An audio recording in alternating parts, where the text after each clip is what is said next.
Chapter 5. Chemical, Physical and Economically Motivated Food Safety Hazards for Human Food.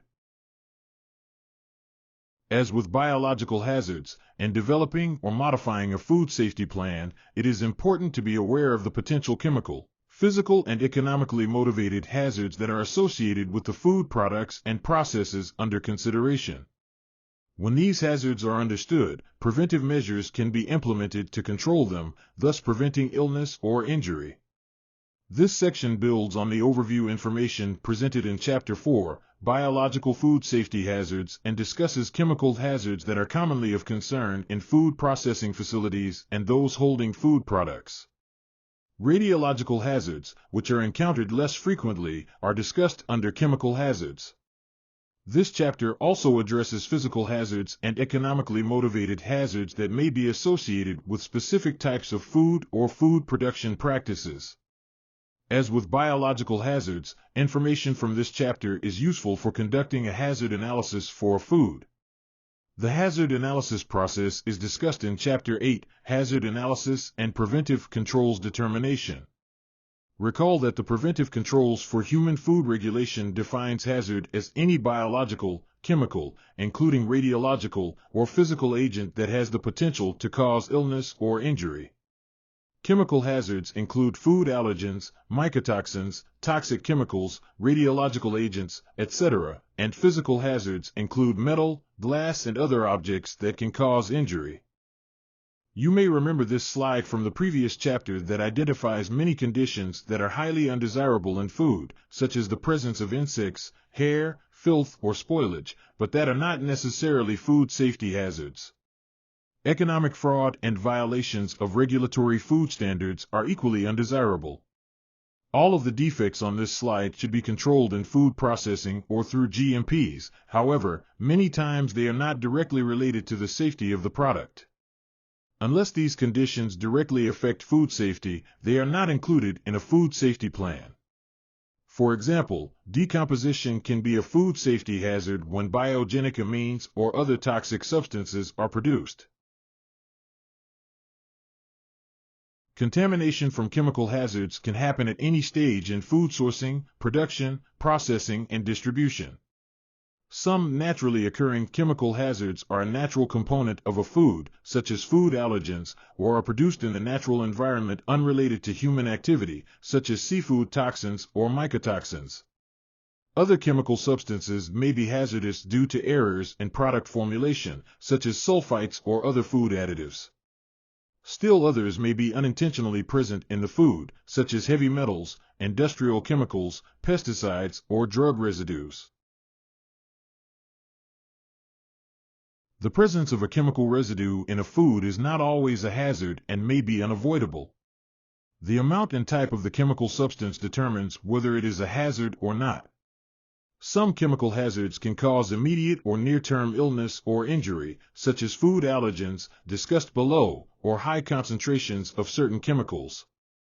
Other chemical hazards require exposure over a prolonged period to have a toxic effect in humans, such as lead contamination of candy resulting in impaired cognitive development in children and cancers caused by certain toxins in food.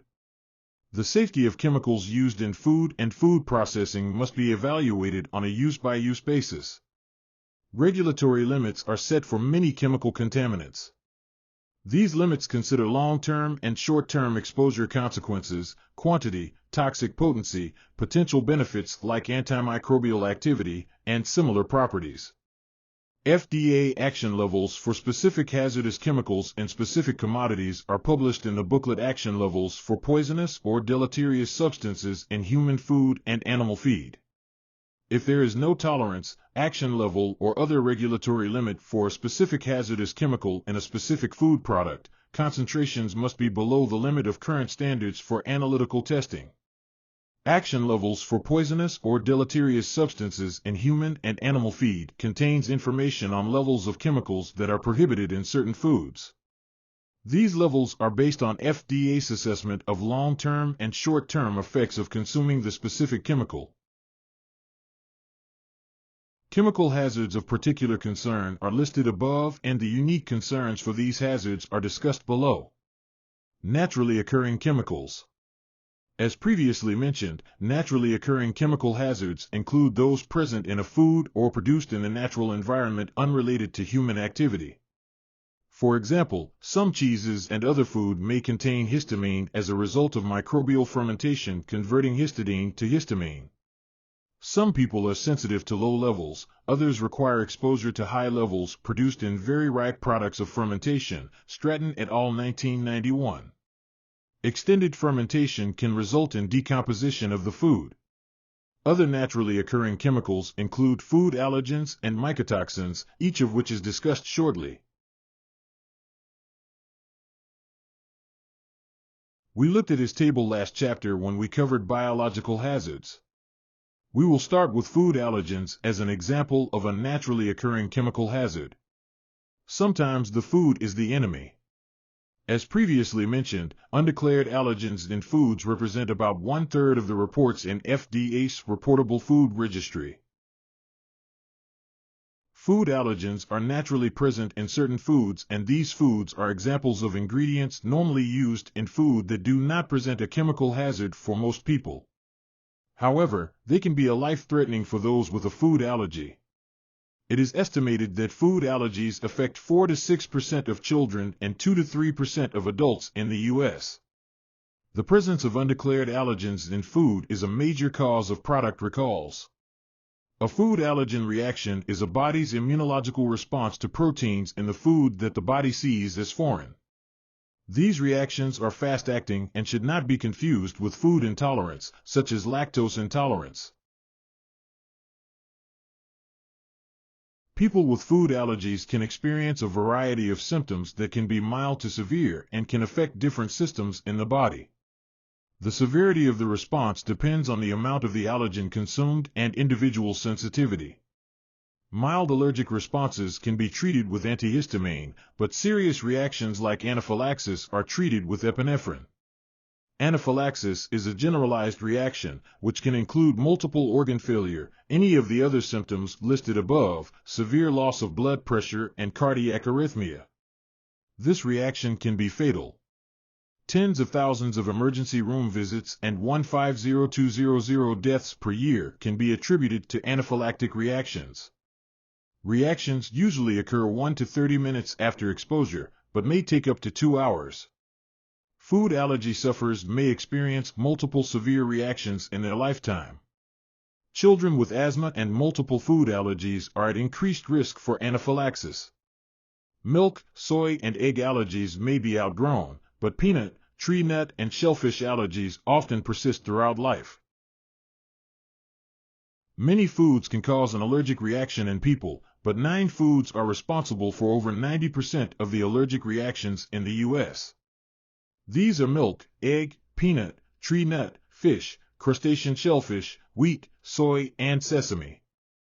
The U.S. Food Allergen Labeling and Consumer Protection Act, FALPA, mandates labeling of these allergens, which cause most of the food allergy reactions.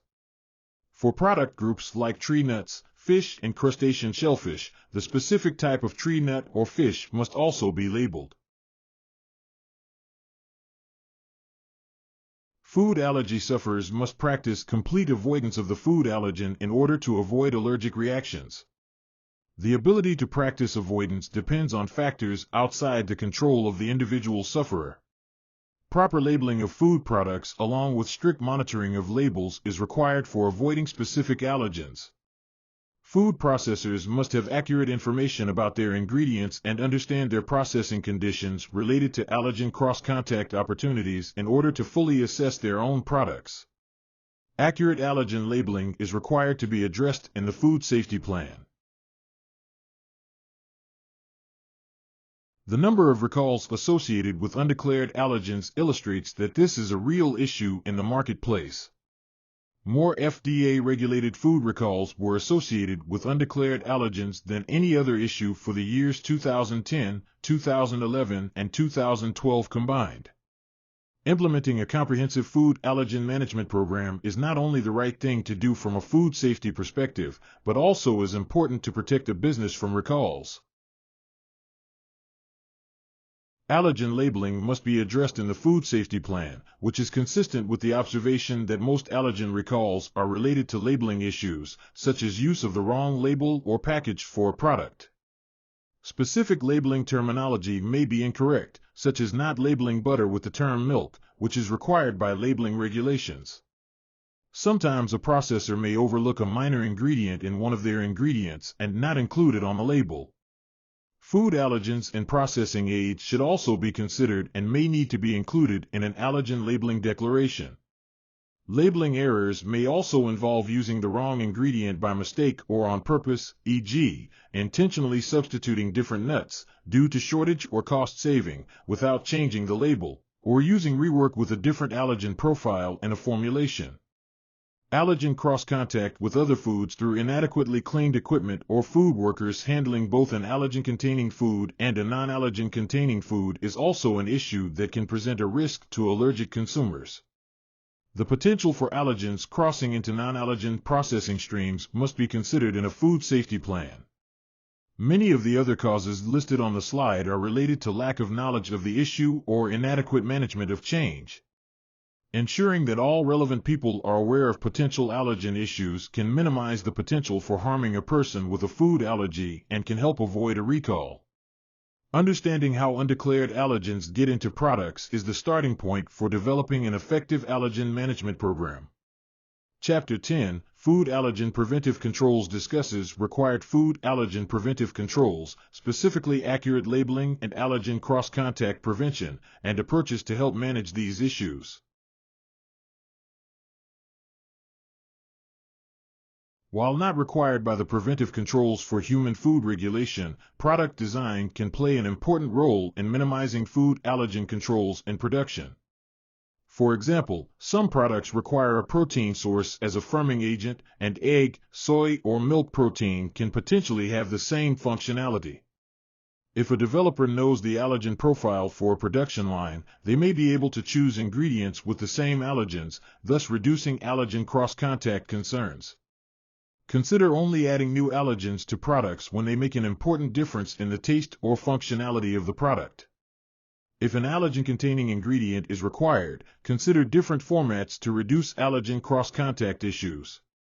For example, it is difficult to make walnut brownies without introducing walnuts, but if you are making a mix, a separate packet containing walnuts could be used instead of loose walnuts in the mix to minimize the exposure of equipment to tiny pieces of walnuts that make cleaning difficult. Before a new allergen is added to an existing product or line, consider the potential costs to manage the new allergen in the project plan. This can help you to determine if the change is really beneficial. If you decide to add a new allergen to an existing formula, including a label element such as new formula is useful to alert allergic consumers that a new allergen is in a product. Many food allergic consumers are very brand loyal. Mycotoxins are chemical hazards produced by certain types of molds when extensive growth occurs on commodities of concern.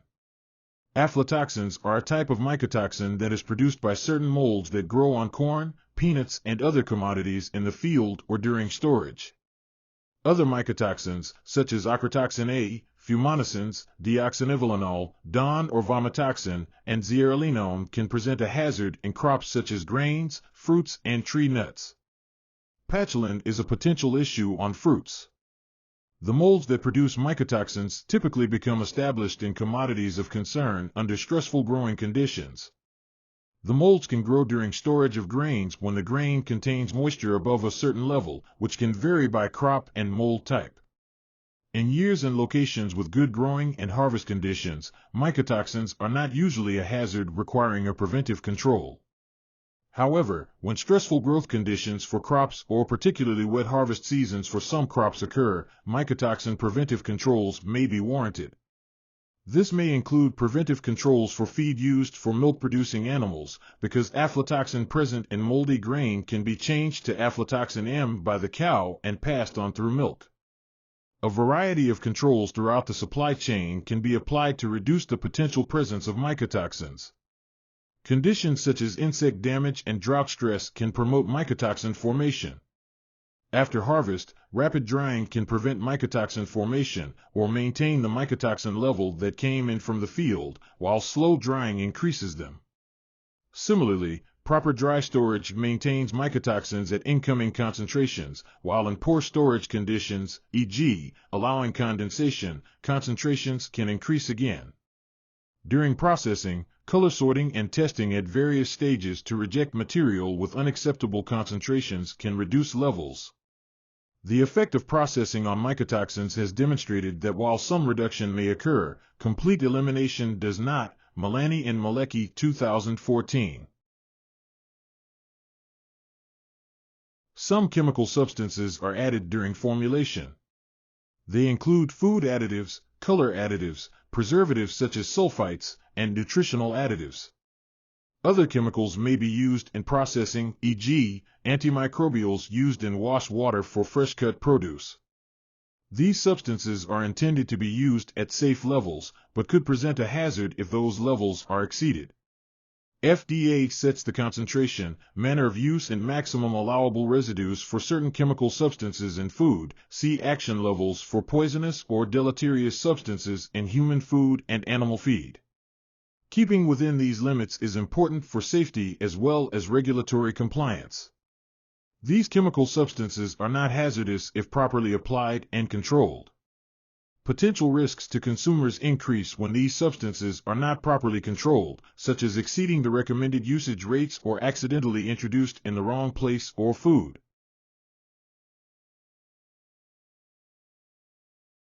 Chemicals can become part of a food without being intentionally added. These incidental chemicals might already be in a food ingredient when it is received. For example, fruits or vegetables may contain small but legal residues of approved pesticides.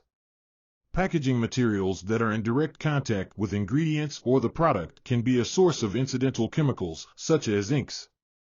Cleaning and sanitizing chemicals are necessary to maintain a sanitary environment for the production of food products, and small amounts of sanitizers may remain on equipment surfaces. It is important to follow label instructions to ensure their safe use. Most incidental chemicals have no effect on food safety, and others are only a concern if they are present in excessive amounts. Incidental chemicals also include accidental additions of prohibited substances. A brief discussion of pesticides, industrial chemicals, heavy metals, drug residues, and radiological hazards follows. Certain pesticides can be applied directly to food or crops to control weeds, insects, or microbial contamination. Other pesticides cannot be applied directly to food, e.g., for rodents control. Pesticides can be used legally only if they are registered with the appropriate authority, see below, and used according to conditions described on the label. Numerous U.S. regulatory programs address aspects of pesticide usage, like applicator licensure, usage instructions on the label, official monitoring of pesticide residues in foods, and enforcement actions against violators. Experience in the U.S. has demonstrated that U.S.-grown fruits and vegetables have a high level of compliance with U.S. pesticide tolerance regulations, and that the occurrence of unlawful pesticide residues in food is likely to be infrequent and unlikely to have a significant public health impact. Because of this, pesticide use in the U.S. is frequently managed through application of GMPs. The U.S. Environmental Protection Agency, EPA, registers pesticides for use in the U.S., establishes label instructions for use, and sets tolerances for residues of pesticides in food based on safety and conditions of use. FDA tests food for pesticide residues for compliance with U.S. tolerances. If a U.S. tolerance has not been established for a particular pesticide in a commodity, then any amount measured may be considered violative. Therefore, check to see if pesticides used in foods you import are in compliance with U.S. pesticide laws. While pesticide compliance experience for imported fruits and vegetables is generally comparable to that for U.S. produce, you should ensure that government controls in the country that supplies your imported produce result in a high rate of compliance with U.S. pesticide tolerance regulations. If you cannot achieve this assurance, you should evaluate carefully whether pesticide residues pose a hazard requiring a preventive control in your food safety plan. Food crops can be harvested from areas that are contaminated by varying amounts of industrial chemicals, including dioxins and polychlorinated biphenyls, PCBs. Dioxins is a collective term for a group of environmental contaminants that includes certain dioxin, furan, and dioxin-like PCB compounds that are found throughout the world.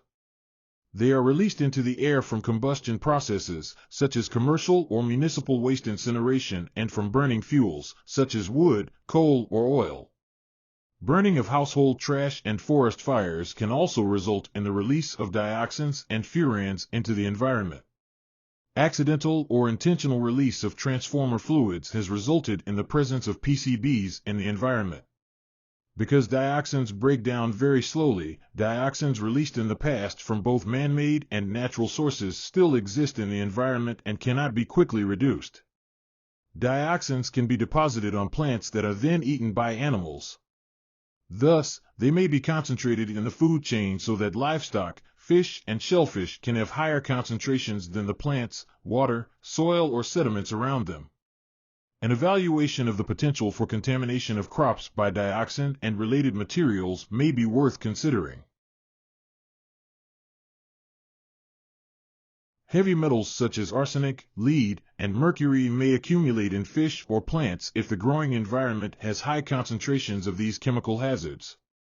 Examples include arsenic accumulation in rice, mercury accumulation in large fish, and lead accumulation in carrots grown in fields that previously were orchards treated with lead-based pesticides. Assessment of the growing region prior to use can help to avoid these hazards. Heavy metals may also leach from equipment if suitable materials are not used, especially for food contact equipment. GMPs require that food contact surfaces be made of suitable, non-toxic material. Drugs are an important part of animal health, welfare, and management, but may present a chemical hazard when not managed appropriately. The presence of inappropriate drug residues in food may cause short-term effects on consumers, allergic reactions, or chronic toxic effects. Animal drugs require pre-market approval before they may be legally used. Drug residues, e.g., antibiotics administered to dairy cows, present in food derived from an animal, such as milk, can be a hazard if a tolerance has not been established for the food, or if such a tolerance is exceeded.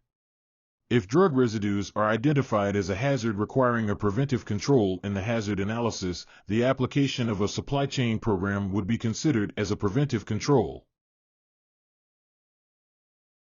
Radiological hazards are rarely encountered in food. However, when they do occur, radiological hazards can present a risk. According to the World Health Organization, radiological hazards in food would have to be consumed over a period of time to present a risk. See additional reading. Examples of radiological hazards include radionuclides such as radium-226, radium-228, uranium-235, uranium-238, plutonium-239, strontium-96, iodine-131, and cesium-137. The most common way these radionuclides are incorporated into foods is through use of water that contains a radionuclide during food production or manufacture. For example, in certain locations in the U.S., high concentrations of radium-226, radium-228, and uranium have been detected in private wells. This should be considered in the hazard analysis in these regions, but would not be applicable in most regions. A certificate can be obtained from a municipal water supplier that demonstrates compliance of water to EPA standards for radionuclides. Radiological hazards also may result from accidental contamination, such as contamination arising from accidental release from a nuclear facility or damage to a nuclear facility from a natural disaster. In 2011, radioactivity was detected in milk, vegetables, and seafood produced in areas neighboring a nuclear power plant damaged during an earthquake and tsunami in Japan. Many chemical hazards can be effectively managed through GMPs and other prerequisite programs. The hazard analysis process determines the chemical hazards requiring a preventive control. Understanding where your ingredients come from and assuring that your supplier has appropriate controls in place to manage chemical hazards is the first step in managing such hazards. This may require a supply chain program as a preventive control. FDA guidance is available for known chemical hazards in the marketplace. Your suppliers must comply with regulatory limits. Sanitation preventive controls can be an important preventive control for allergens if you produce products with different allergen profiles.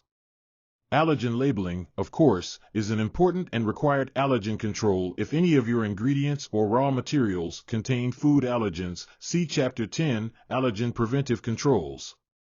Process preventive controls may be relevant to certain potential chemical hazards depending on the nature of your product. Chemical hazards can enter food as naturally occurring substances, as ingredients or raw materials that are used in the formulation, and as unintentionally or incidentally present substances.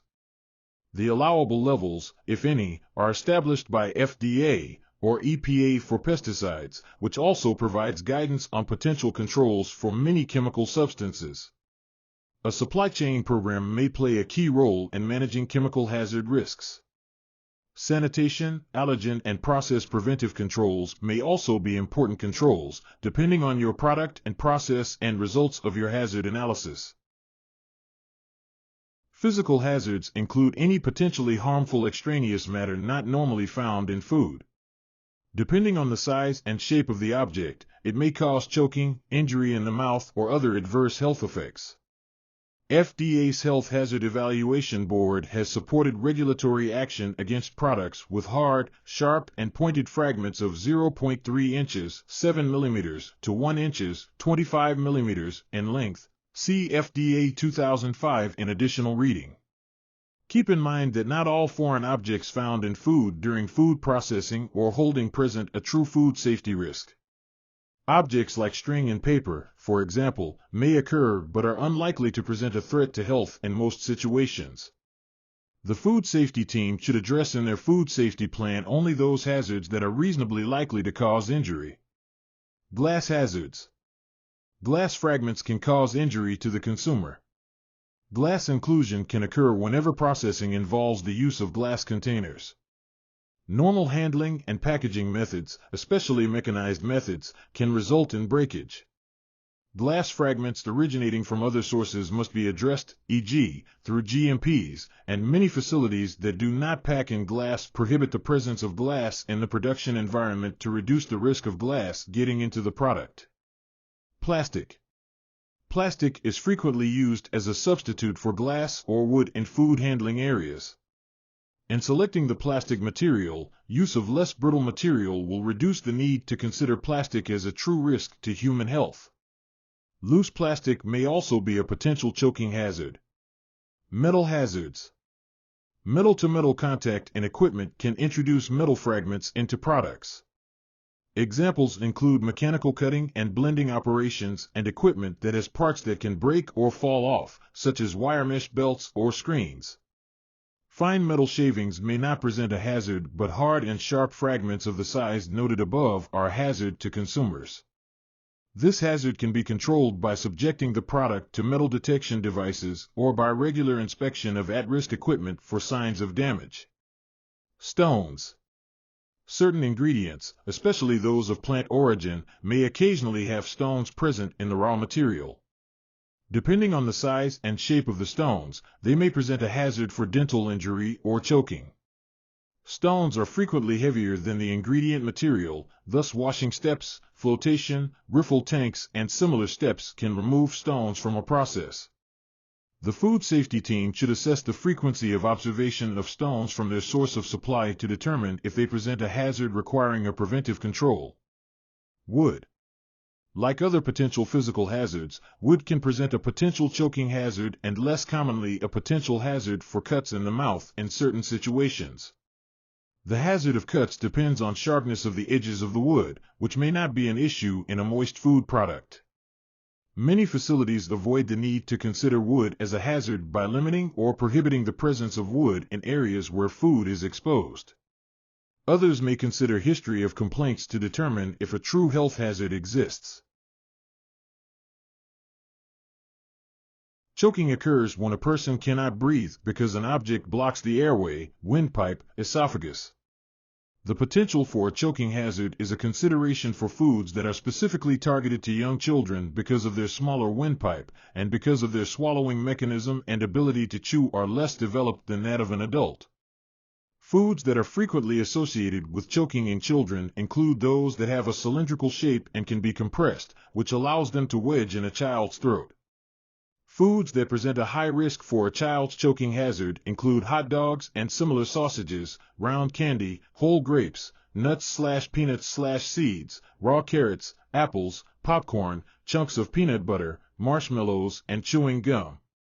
While standards related to choking hazards for foods intended for children do not exist, the Consumer Products Safety Commission has standards for children's toys, including a small parts test fixture, SPTF, that is used to assess whether a piece size presents a potential choking hazard for young children. This device, pictured in the figure above, may potentially be useful to evaluate foods. If the product fits into the cylinder, it may be a choking hazard for young children. Manufacturers designing food specifically for young children may wish to consider this to evaluate whether the food represents a risk and redesign the product if this is the case.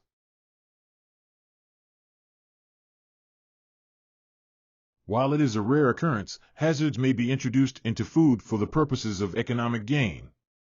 Economically motivated adulteration that affects product integrity or quality, but not food safety, should not be addressed in a food safety plan. The preventive controls for human food regulation only requires consideration of hazards and ingredients with a pattern of economically motivated adulteration in the past. A Congressional Research Service, 2013, report provides information on economically motivated adulteration of food and food ingredients. Everstein et al., 2014, identified 137 unique incidents in 11 food categories. See additional reading. An example of a widespread incident of economically motivated adulteration occurred in China, where melamine, a nitrogen-rich industrial byproduct, was added to diluted dairy products by some milk firms to increase the apparent protein content. This resulted in more than 200,000 ill infants and 6 deaths in that country. In light of this incident, the potential for melamine to be an economically motivated adulterant in milk products from a country where melamine adulteration has occurred is prudent. Conversely, since none of this adulterated milk was exported to the U.S. and no U.S. suppliers have been a source of food safety problems due to milk products adulterated for economic gain, FDA does not expect a facility to consider the potential for melamine to be an economically motivated hazard when using domestic milk products or milk products from other countries with no history of melamine adulteration. Another example of economically motivated adulteration is addition of dyes containing lead to ingredients such as spices or candy to enhance color. Lead can accumulate in the body over time and cause health problems such as impaired cognitive development in children. Lead chromate, a chemical with a vibrant yellow color, has been an adulterant in turmeric to change the color, FDA 2013. Lead oxide, a red chemical, was an adulterant in paprika to enhance its color, resulting in dozens of illnesses and several deaths in Hungary, Annan 1995. Sudan I, an orange-red powder, used to be added to chili powder as a coloring agent, but is now banned in many countries because it is classified as a Category 3 carcinogen, see IARC 2014. Contamination of an ingredient prepared using chili powder containing Sudan I led to a massive recall of food products in the United Kingdom, UK Food Standards Agency 2005. Economically motivated hazards are typically managed through the facility's supply chain program. Remember, you only need to focus on economic adulteration that has a history of resulting in a hazard in food.